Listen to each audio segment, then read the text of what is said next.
السلام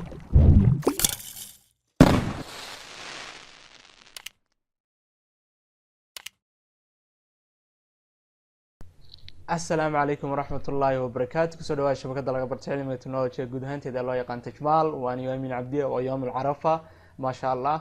ما تعشر كي أنه محقو قادم دونا ونكجت جوابي دونا السؤال آدم مهم تاسو معنيه قلتهاي سومالي دو ملايا هاي أما هديان سومالي نهي ملايا نهي social network هنقضو أبيس أما هنقضو ويب سايت سؤال شاس أو إن بدين سويدين إني وحان إن شاء الله ما أنت كجوابي دونا عشر كي نكسر بندق دونا sida application haddaan leenahay iyo haddaan website leenahay saan insha Allah aan tusi lahaa haddii aan su'aasha ka jawaabo marka hore waan leenahay social networks ha noqoto website ha noqoto application iyo social networks ka kale ay bulshooyinka caalamka sida khaaska u leeyihiin ana ahayn kuwan Facebook, Twitter, WhatsApp iyo kuwa kale la midka ah. وهرانتي وحان مانتا إنسان بدي دونا عشر كان كقادم دونا application social networks وخاص Somali دا كاسو اسكو حرا بشوين كسومالي كلا دوان كو كلا نول عالم كدافيهيسا oo loo yaqaano Somali app waxaana dhisay wiil professional programmer ah kaasoo loo magaciisu yahay Ahmed Kafi Dini. application kan Somali app waxa uu leeyahay uu kaga duwan yahay Somali public application social networks ka kale ee kamid yahay Facebook, Twitter iyo WhatsApp iyo kuwa kale ee kamid yihiin Instagram-ka waxa uu kaga duwan yahay waxyaabo badan oo uu dheer yahay waxyaabo badan ay iska siman yihiin insha Allah casharkan aan ku qaadan doono waxa uu dheer yahay ee uu kaga duwan yahay waxa weeyaan inaad ka helisid asxaabtaada ama inta aad isku magaalo tihiin ama aad meel wada degan tihiin isoo ku siinaya ee iska diiwaan geliye ama isticmaala Somali application kan aad ka helisid waxa kale oo ka helaysaa meheradaha meesha aad degantahay ama haddii aad tagto dalxiis u tagto wadan kale ama magaalo kale inuu ku tusayo meheradaha ama suuqyada ama dukaamada ama meelaha shopping mall laga sameesto ee kugu dhow inuu ku tusayo oo soo isticmaalaya GPS-ka waxa kale uu leeyahay qayb aad u muhiim ah oo loo yaqaano ma tahay gurdoon kaasoo kugu soo bandhigaya inta qof ee gurdoonka waxay ka helaan waxay jecel yihiin oo ay in badan sida uu sheegay Ahmed Kafi laga helay Somali iska guursatay application kan ama macnaha barnaamijkan qaybtiisan ma tahay gurdoon waxa kale uu leeyahay oo aad ka helaysaa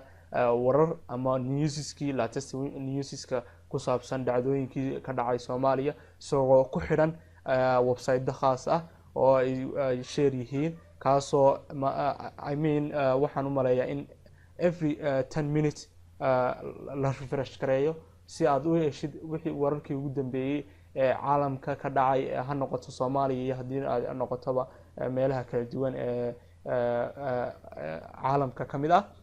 casharka waxaan ku qaadan doonaa intaan hore soo sheegnay oo aan ka tusi doono sida loo isticmaalo sida la isku diiwaan geliyo adigoo ku isticmaalaya luqadaadii hooyo ee af Soomaali إن شاء الله عشر كيان كقادم. السلام عليكم ورحمة الله وبركاته. إن شاء الله عشر كيان سكبل عبرنا ورانتي وحن كورينا بلوحن انتوسي دونا سو ويجي هاي application كو هذه أركي حكاس كو قرني هاي Somali app يوتيوب كو حيجا بلاي ستور كنا مركز قشوا واحد كهليسا سوري مركز سيرش كساو قرط واحد كو قري Somali app search ayaa dooran markiiba waxa uu kugu soo baxaya xagaas wada adiga arkay Somali app inay ku qoran tahay Somali app Abdikafi Dini wiil Soomaaliyeed oo Abdikafi Dini layra ayaa sameeyay oo adiga arkay saas uu shaqeynaya ka baad hadhow tole download ayuu baad ku jiidin application ku saasayad ku soo dejisanaysa laakiin warantii aan galno balse uu eegyahay markii ugu horeysa wuxuu ku weydiinayaa internetka inaad ku xidhantid without internet there is no any access to this application marka application kan wuxuu ka rabaa in aad ku access gareyso ama internetka ku xidhanto ka baad inuu isugu kugu xiro application ka tijaabo horaan sameeynay ayaa kii hore ayaa ku jira markaan ka baxno ka wada bax wadi arkeen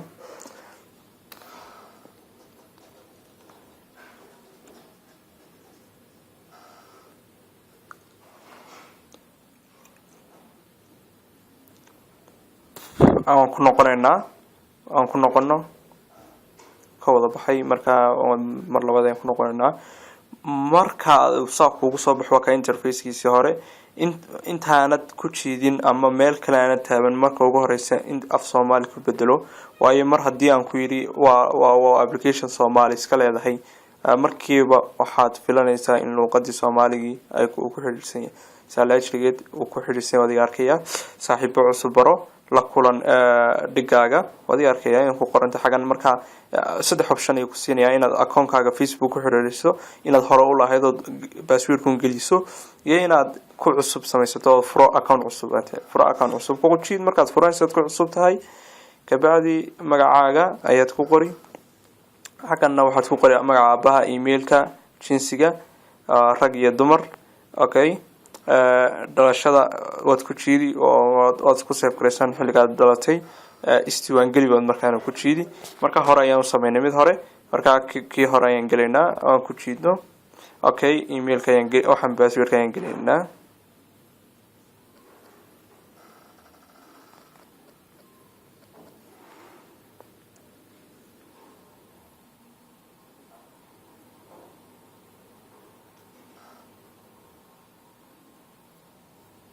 wadi arkay inuu markiiba galay oo toos noo soo baxay marka qaybo badan ayuu ka kooban yahay oo kan qofka sameeyay application-kan aad arkaysiin waa wiilka is a professional programmer create this application marka waxaan sameeynaa waxa weeyaan marka ugu horeysa in markii aan saa u galno boggii hore ay ku qoran tahay akhbaartayda معناها بروفايل كيغا معنيغا تاي فريمهايغا فيسبوكيغا بدل حاجات شوكتو ددك ايدو ددك caanka ah dadka guurdoonka ah yaa soo booqday waxaas oo dhan ay ku jiraan warka waxa ugu muhiimsan inta badan oo application-kan uu ka kooban yahay qaybo badan oo uu kaga duwan yahay kuwan aan inta badan isticmaalnay Facebook iyo WhatsApp mid aad ka helaysaa waxa weeyaan major waxa weeyaan waa dadka guurdoonka oo application inta badan aan la isticmaalin oo aad ka helisid cid walba oo isdiiwaan geliso oo guurdoon xagan aad ka helisid oo this is way aad ku helisid your partner waxa kale uu leeyahay oo isaguna uu aad ugu muhiim inaad xasuusnaataa inaad ka helisid meel walba dunida ka joogto maqaayadaha ku dhow ee Soomaaliya iska leedahay oo uu kamid yahay meheradaha ii dhow meheradayda doortay meheradahan doortay diiwaan gelin meherad marka waad ku jiidi wuxuu ku siinay optionno badan oo ay kamid yihiin shirkadaha oo dhan xawaaladaha maqaayadaha Soomaalida hoteelada Soomaalida dukaamada raashinka iyo hilibka marka waxaad sameynaysaa waxa weeyaan waxaan ku jiidanaa shirkadaha oo dhan ka bacdi waxa uu soo qabanaya wixii shirkad ay ii dhow oo dhan Carwo Canab Liban Pharmacy shirkadahan loo diiwaan geliyay marka every person uu diiwaan gashan karaa oo xagga inta ku jiido ayuu wuxuu tagayaa diiwaan geli meherad marka waxaad ku jiidaysaa tusaale magacii meherada stabiskaas ayaad raacaysaa waxa kale uu leeyahay oo isaguna major inaad TV-yada ka daawan karto oo wararkii ugu dambeeyay aad ka heli karto oo ay kamid yihiin af Soomaali Ingiriis raadiyayaasha sportiga TV-yada shaqooyinka wadi arkay inaad ka helisid waxa kale uu leeyahay inaad sitting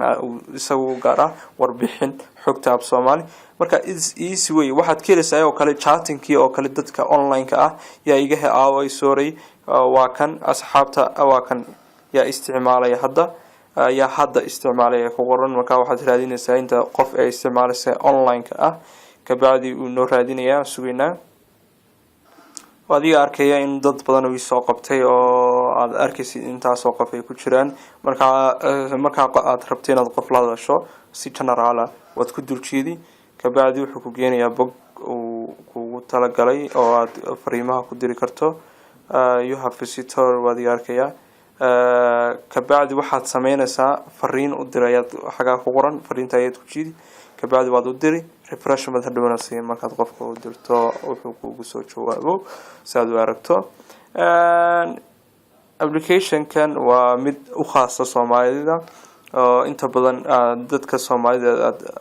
aad ka arkaysid hatta wuxuu leeyahay dadka ii dhow oo dhan macna dadkaas ku magaalada ama ku dhow oo dhan ayuu ku soo qabanaya dadka we are in the same town oo dad badan ay isku dhownahay oo Soomaali ama macnaha isla deganahay ayuu soo qabanaya soo isticmaalay GPS. Okay, intaas ayaan casharku joojin doonaa maanta aan ku baranaynay ciwaanka uu ahaa Soomaali ma leedahay application oo khaas oo social networkisa. intaas ayaan maanta casharku joojin doonaa. fadlan haylawi ina subscribe tirahdid channelka YouTube aan ku leenahay, sidoo kale inaad like tirahdid page-ka YouTube ku leenahay. intaas ayaan ku joojinaa. Assalaamu calaykum warahmatullahi